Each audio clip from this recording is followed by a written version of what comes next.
conference so far. We've all heard a lot of stuff today. And ladies, we're going to start your engines. Guys, too. So, first question I have for everybody, well, first question is where's the clicker? Who has the clicker? That's what we need. I hope it's right there. Go for it. Click away. Oh, there we go. All right. Okay. So, we'll do the first question already. So, who's ever been afraid of anything? Anything at all? We heard a lot about fear this morning. Tell us some of your fears. Just shout out something you're afraid of. Anything. Drink. Snakes. That was from like yesterday. No, snakes are So the number one fear is public speaking. I think I'm okay with that. Not 100% sure. We'll find out by the end of the speech. This is what I'm afraid of. Heights. Scares the crap out of me. Going 150 miles an hour? I can handle that. What about you, Karen? What are you afraid of? I'm with you, Lynn. I hate heights. People ask me all the time. I've been driving race cars a long time. Take me at 180, I'm good. Put me up on the 10th floor and I'm out of there. Don't like it. But then again, I've worked with you long enough. I'm a little afraid of you. Well, we want y'all to strap in because we're going for a ride.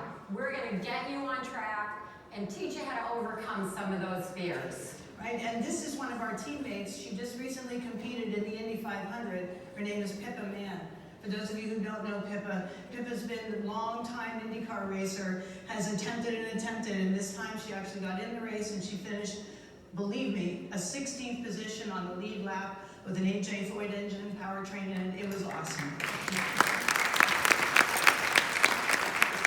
So does anybody here know anything about racing? Just raise your hand if you've heard of it, you've been around it, might have been there. Oh, good. Well, in the United States, here, one of our biggest forms of racing is called NASCAR. It's the Stock Car Association, basically.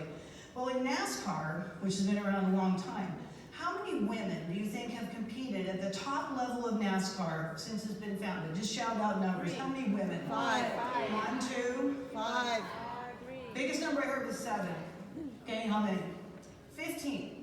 So there have been 15 women that have competed at the highest level. However, none of them have won a championship, and none of them have gone on to even get on the podium. And by the way, in NASCAR, they don't really have a podium. It's first or second place is the first loser. So they don't really recognize it. But this is since 1949. So if you do the metrics of that, or you do the numbers, that's not a lot of women in that many years. Now, globally, the largest form of racing and the most internationally recognized is called Formula One. Formula One is the highest end, top class, most megabuck thing you can possibly have. And even countries like Italy and Brazil and France, they have national teams basically. But around the world, since Formula One has been around, how many women do you think have ever competed in a Formula One race?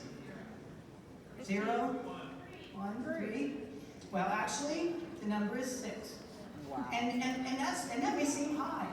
But in all reality, when you think of this has been around since 1950, 6 women. So we have a long way to go. We're seeing change coming, and by the way, anybody that has one of those in your garage, this is a GT40, my dream car, so see me afterwards, I'll be happy to take it off your hand. All right, well, Karen, what does racing and fear have to do with everybody out here?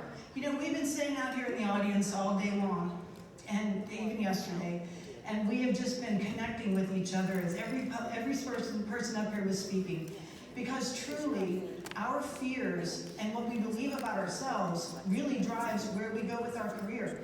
And from a very early age, either someone tells us you can be this or you can't, someone shows us something or we never exposed to it, and where we take our lives and choose we're going to go into a corporate world, be entrepreneurial, or maybe we're going to stay home and be a great mom or dad, those are all great things. But really, truly, fear often drives where our careers go.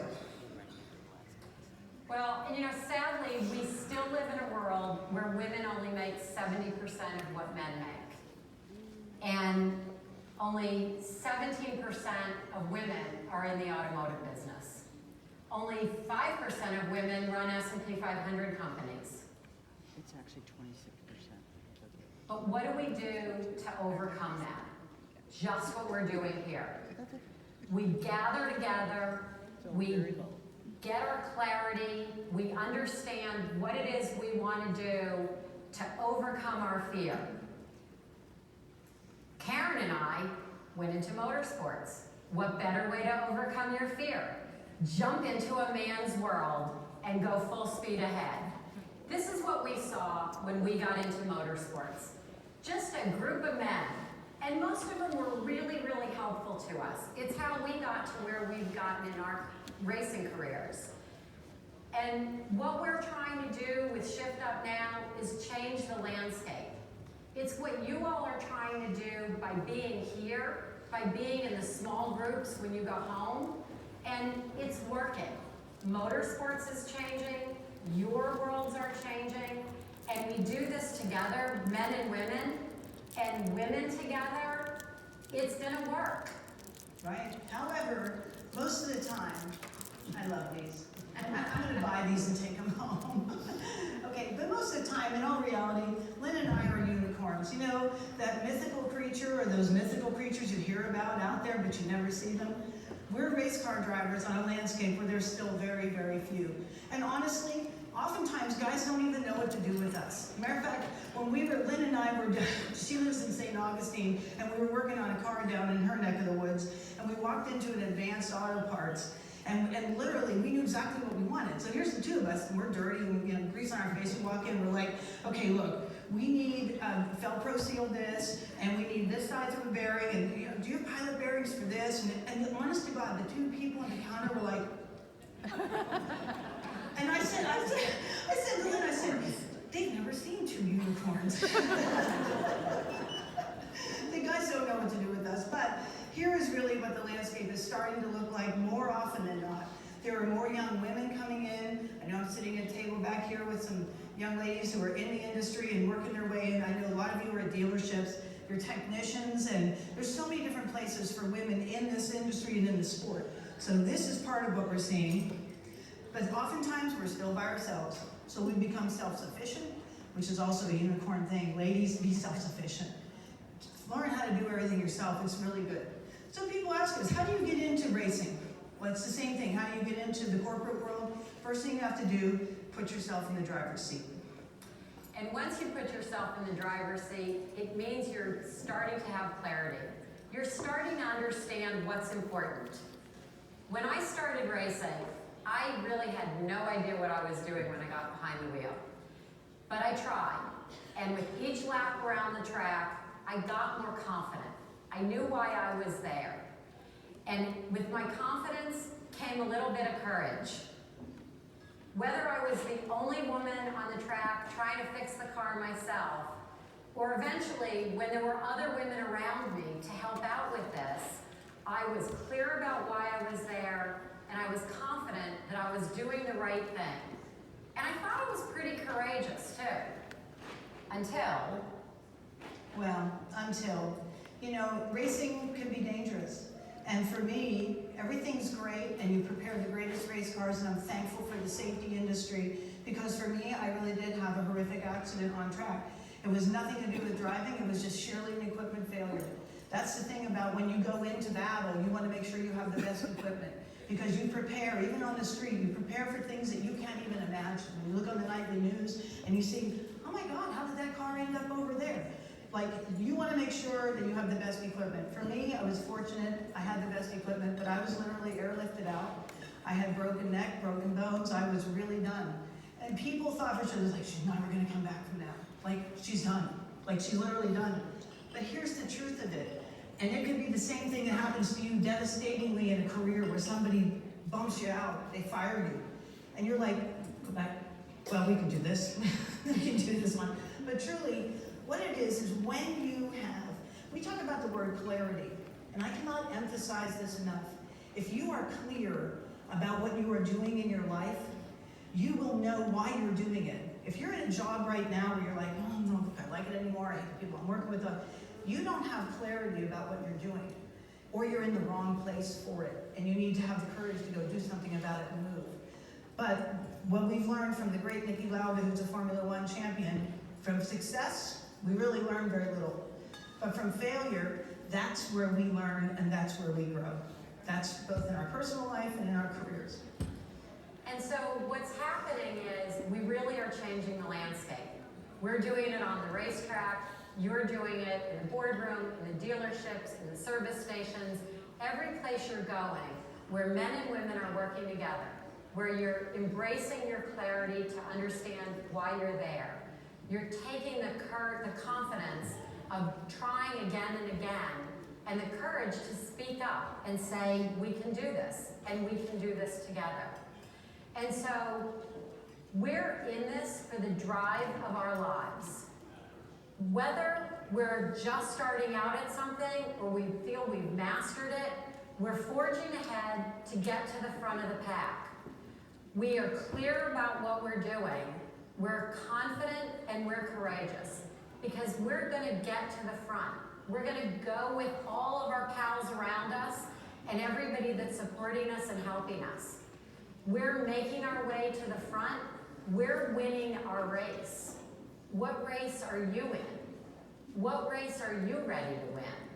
Right, and I know today it was so inspiring to hear so many different people, including the speaker right before us, talking about diversity and inclusion. And it's time for us to stand up and speak up when things are happening around us that are unacceptable. And it takes courage to do that. One of the things that I always ask people is, what is your one thing? And maybe, I don't know if you've ever seen a movie called City Slickers. It was pretty old at this point, but maybe some of you are over my age. Anyway, but there was a character in there named Curly. And Billy Crystal asked him, because Curly is like the ultimate, he's the ultimate champion out in the, in the big cattle ranch, and he's salty and he's been around, and he says, Billy Crystal's like looking up to him like a god, and he's like, Curly, tell me the meaning of life. And Curly looks at him and just goes, this, one thing. But you have to find your one thing. What is your one thing? If you're living it and it's your passion, and I know the women who put on this event, this is their one thing in their own way. This is the thing that matters most to them. They see the future, they see a vision. The people in a dealership or at your business or the people you've worked with who are real leaders, they know their one thing. They have clarity. And they master it with confidence, and then they're courageous enough to change the landscape. I would ask you to find your one thing. What is your thing? Well, this is my team, and actually I can tell you this year, our own Jody DeVere was at the race with us, and I love you, Jody. This is my team, and we really never thought that we were going to win this race. This car was flipped into a ditch during qualifying, and we thought we were done. But that crew of people all volunteered, none of them paid, came out, and people will do things for a superordinate goal when they can be part of something bigger than themselves. This team did it, and we won the championship that same night after we were in the ditch. It's when you dig in and you say, you know what? This is not going to get us down. It's picking yourself up one more time. And we did it again last year in December at the 25 Hours of Thunderhill. We had 15 women at the race, 3 different teams, and we did it. You can too. But let me point one thing out about this picture. See that little girl in the middle of that picture? That's why we all do this. It's why every one of you needs to be a role model for that generation. Clarity, confidence, courage. Please get it together. Do this for the next generation. Do it for each other. Right.